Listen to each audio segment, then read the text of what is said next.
Salut les matheux, bienvenue à l'Académie exponentielle.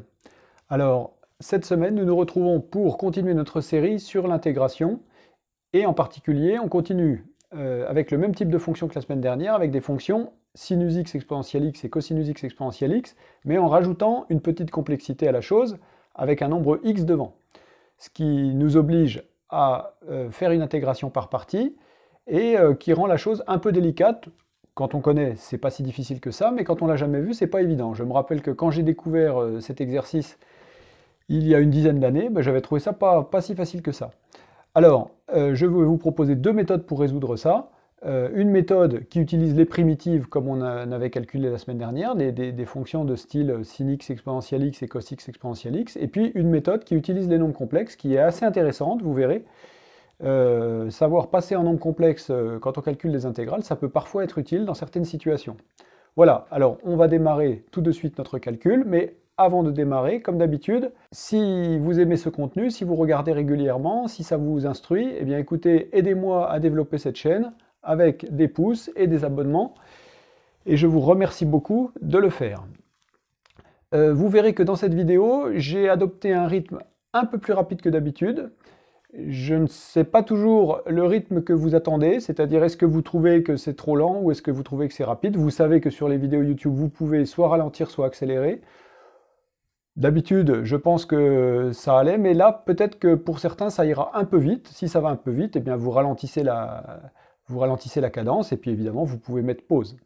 Je ne vous le dis pas aussi, mais évidemment, quand vous découvrez l'exercice, vous pouvez aussi mettre la vidéo en pause et prendre le temps de réfléchir à est-ce que vous auriez une idée de comment vous pourriez faire ça. Ça vous ferait un bon petit exercice avant de regarder ma correction. Voilà. Eh bien, on passe tout de suite aux exercices. Alors, aujourd'hui, je vous propose de calculer deux intégrales. Donc, comme vous le voyez, l'intégrale i qui est l'intégrale entre 0 et pi de x exponentielle x sinus x dx, et j qui est l'intégrale entre 0 et pi de x exponentielle x cosinus x dx. Alors on veut calculer i et j avec des intégrations par partie, et pour ça on va avoir besoin de calculer les primitives des fonctions sin de x exponentielle x et cos de x exponentielle x. Alors on a déjà fait ça dans la vidéo de la semaine dernière ou de la vidéo d'il y a 2 semaines, vous pouvez aller regarder sur la chaîne, et donc je ne vais pas revenir là-dessus, de toute façon je vous détaille les calculs. Donc comme vous voyez, on va dériver sin x exponentielle x, cos x exponentielle x, en appliquant la formule de u fois v, on obtient deux lignes, et on va pouvoir faire des combinaisons linéaires entre ces lignes pour trouver les primitives. Alors, si on ajoute 1 et 2, on voit que les sinus disparaissent, et il nous reste 2 cos x exponentielle x, d'où la primitive de cos x exponentielle x, qui va être donc la somme, c'est-à-dire sin x plus cos x, le tout sur 2, facteur de exponentielle x. Et puis, pour obtenir sin x, il faut faire cette fois la première ligne moins la deuxième. Du coup, la primitive de sin x exponentielle x dx, ça va nous donner, donc cette fois, première ligne moins la deuxième, donc sin x moins cos x, le tout sur 2, facteur de exponentielle x, et évidemment, dans les deux cas, plus constante, puisqu'on calcule des primitives. Voilà, et ces deux primitives vont nous servir pour faire l'IPP. Alors donc, on va commencer par le calcul de i, en faisant donc une intégration par partie. Alors, ici, pourquoi on fait une intégration par partie? Pour faire disparaître x. Donc on pose u égale x, et puis v' égale sin x exponentielle x. On calcule les fonctions correspondantes. La dérivée de u, c'est 1, et la primitive de sin x exponentielle x, on vient de la calculer, c'est sin x moins cos x sur 2 exponentielle de x. D'où l'intégrale qui vaut donc la partie toute intégrée uv, donc x sin de x moins cos de x sur 2 facteur de exponentielle de x. Tout ça pris entre 0 et pi, moins u' v, c'est-à-dire moins, alors l'intégrale entre 0 et pi de sin de x moins cos de x sur 2 exponentielle de x dx.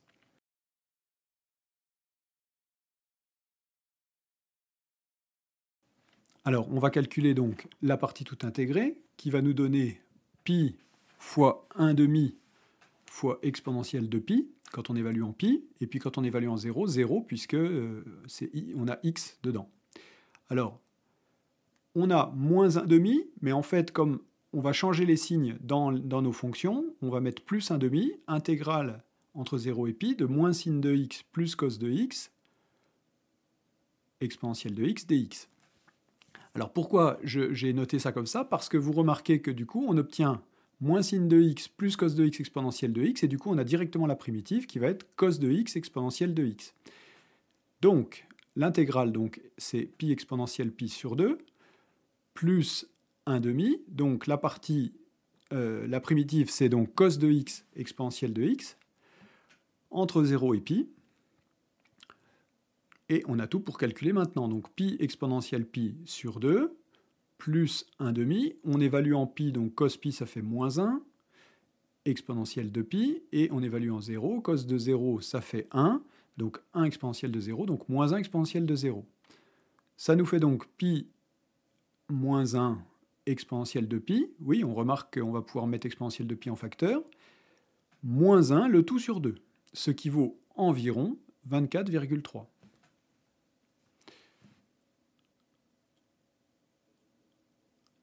Alors, nous allons maintenant calculer l'intégrale j. Alors, on procède exactement de la même manière.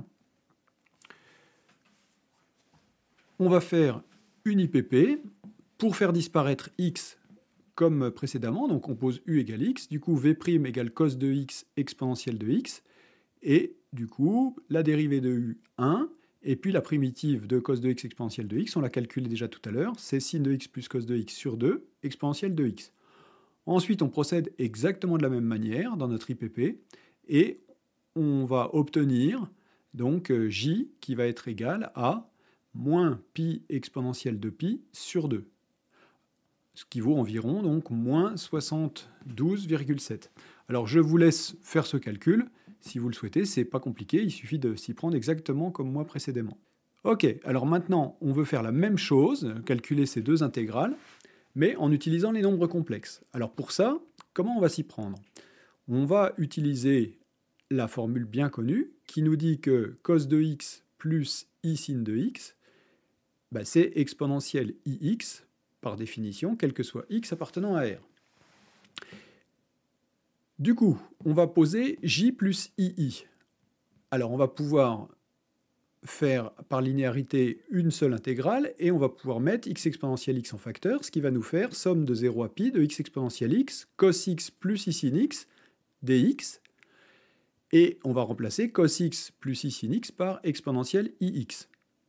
Et puis ensuite, on a un produit d'exponentielle, donc on va rassembler ça, ça va nous donner l'intégrale entre 0 et pi de x exponentielle de x facteur de 1 plus i dx. Et maintenant, on procède à nouveau avec une IPP, puisqu'on a une exponentielle et x, on veut faire disparaître x. Et donc, à nouveau, on va faire une IPP en posant u égale x, et puis v' égale exponentielle de x facteur de 1 plus i.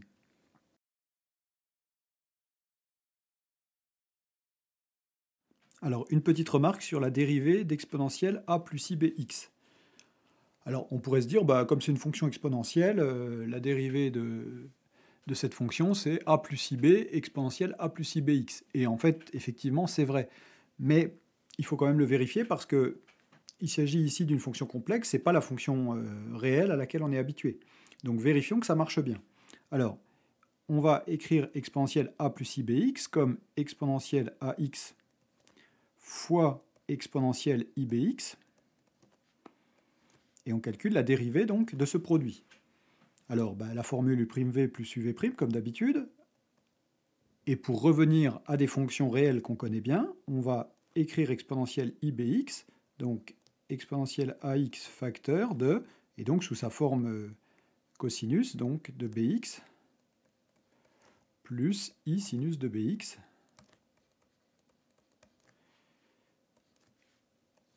Et tout ça prime. Maintenant, on peut appliquer la formule u'v plus uv' avec des fonctions qui sont cette fois réelles, et donc il n'y a pas de problème. Qu'est-ce que ça donne? Alors, ça donne a exponentielle de ax facteur de cos de bx plus i sin de bx. Ça, c'est u'v.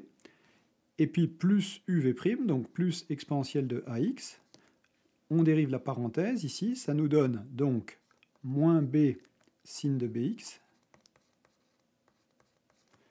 plus i b cos de bx.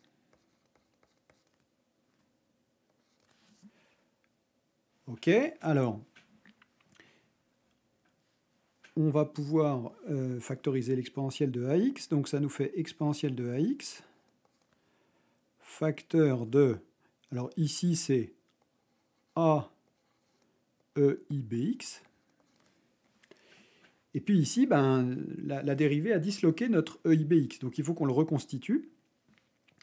Alors comment est-ce qu'on va le reconstituer? En fait, on va le reconstituer en factorisant par plus ib. Alors, plus ib, facteur de i sin de bx plus cos de bx. Alors, vous vérifiez qu'en effet, ib fois i, ça fait bien i carré b, donc ça fait moins b. Et on retrouve bien le moins b sin de bx. Et maintenant, ici, on reconnaît à nouveau notre e i bx. Et donc, on va pouvoir mettre à nouveau e i bx en facteur, et ça va nous faire exponentielle de ax, e i bx, facteur de a plus ib, c'est-à-dire a plus ib, facteur de exponentielle de a plus ib, x. On a donc bien prouvé que dans le cas d'une fonction exponentielle, un nombre complexe fois x, bah, la dérivée, c'est le nombre complexe fois la fonction nombre complexe fois x. Du coup, bah, on en déduit que la primitive de exponentielle de a plus ib x dx, c'est 1 sur a plus ib exponentielle de a plus ib x. C'est-à-dire exactement ce qu'on supposait, étant donné nos habitudes sur la fonction réelle, mais ça nous a permis de vérifier que ça marche bien avec la fonction complexe cette fois. Donc on a u' égale 1, et puis, d'après ce qu'on vient de dire, v qui vaut 1 sur 1 plus i exponentielle x facteur de 1 plus i. Du coup, bon, ben, j plus ii est égal à... Alors, la partie toute intégrée, x 1 sur 1 plus i exponentielle de x facteur de 1 plus i pris entre 0 et pi. Et puis, il nous reste moins 1 sur 1 plus i, l'intégrale entre 0 et pi de exponentielle x facteur de 1 plus i dx. Alors, on calcule la partie entre crochets, donc ça nous fait pi sur 1 plus i exponentielle pi facteur de 1 plus i, moins l'évaluation en 0 donne 0, bien sûr, et puis 1 sur 1 plus i, la primitive, bah, à nouveau, c'est exponentielle x facteur de 1 plus i sur 1 plus i, pris entre 0 et pi. Alors, il nous reste à calculer ça. Donc, pi sur 1 plus i exponentielle de pi fois exponentielle de ipi. On remarque qu'on va pouvoir casser notre exponentielle en deux, ce qui va nous permettre de simplifier. Moins 1 sur 1 plus i au carré, exponentielle pi facteur de 1 plus i, donc exponentielle pi, exponentielle ipi, et puis moins exponentielle de 0 quand on évalue en 0. Très bien. Alors, donc on va remarquer trois choses. Alors premièrement, exponentielle de pi, c'est quoi? Bah, c'est cos de pi plus i sinus de pi, ce qui vaut moins 1, puisque sinus de pi vaut 0, cos de pi vaut moins 1. Quand on fait 1 sur 1 plus i, on multiplie par la quantité conjuguée, on obtient facilement 1 moins i sur 2. Et quand on a 1 sur 1 plus i au carré, eh bien 1 plus i au carré, ça nous donne 2i, et du coup, on multiplie à nouveau par la quantité conjuguée, ça donne moins i sur 2. Alors on va pouvoir donc simplifier j plus ii. Alors ça va nous donner moins pi sur 2 facteur de 1 moins i exponentielle pi, moins, entre parenthèses, moins exponentielle pi moins 1 facteur de moins i sur 2. Alors on va simplifier tout ça. Donc on développe, là ça nous donne moins pi sur 2 exponentielle pi, plus i pi sur 2 exponentielle pi, et puis moins exponentielle i exponentielle pi sur 2, et puis moins i sur 2. Hein, on a 3 moins, donc tout ça reste en moins. On rassemble partie réelle et partie imaginaire, donc moins pi exponentielle pi sur 2, plus i facteur de, alors pi exponentielle pi moins exponentielle pi moins 1 sur 2, et on identifie, donc j c'est la partie réelle de ce nombre, donc c'est moins pi exponentielle pi sur 2, et puis i ça va être la partie imaginaire de ce nombre, et donc pi exponentielle pi moins 1 sur 2. Vous voyez que l'on obtient la même chose que dans les calculs précédents. Alors, je vous propose pour la prochaine fois de faire un exercice qui se base sur ce qu'on vient de faire. Alors, calculer l'intégrale de 0 à pi sur 2 cette fois, de x cos de 2x exponentielle x sur 2 dx, et puis l'intégrale de 0 à pi sur 2 de x sin de x, sin de 2x, pardon, oui, exponentielle de x sur 2 dx. Donc c'est le même principe, vous pouvez utiliser soit l'intégration par partie, comme on a fait dans la première partie, soit identifier avec les complexes. Si vous avez le temps, essayez de faire les deux méthodes, ça vous entraînera et ça vous fera du bien. Voilà. Bien, je vous encourage à faire ces deux petits calculs, ça vous entraînera et nous verrons la semaine prochaine, dans la vidéo de la semaine prochaine, si nous arrivons à tomber d'accord sur le résultat. Voilà. Ainsi s'achève cette vidéo, je vous remercie beaucoup de m'avoir suivi jusque-là. N'oubliez pas de m'aider à booster la chaîne avec des pouces et des abonnements. Ça permettra de la diffuser plus largement et de la faire découvrir à d'autres étudiants comme vous, si vous trouvez que ces contenus sont utiles. Eh bien écoutez, tenez bien le coup, il ne reste plus qu'une semaine avant Noël. Et ensuite, vous pourrez vous reposer en famille, ce qui fera beaucoup de bien à tout le monde. En attendant, portez-vous bien, prenez soin de vous, travaillez bien et à bientôt. Salut à tous!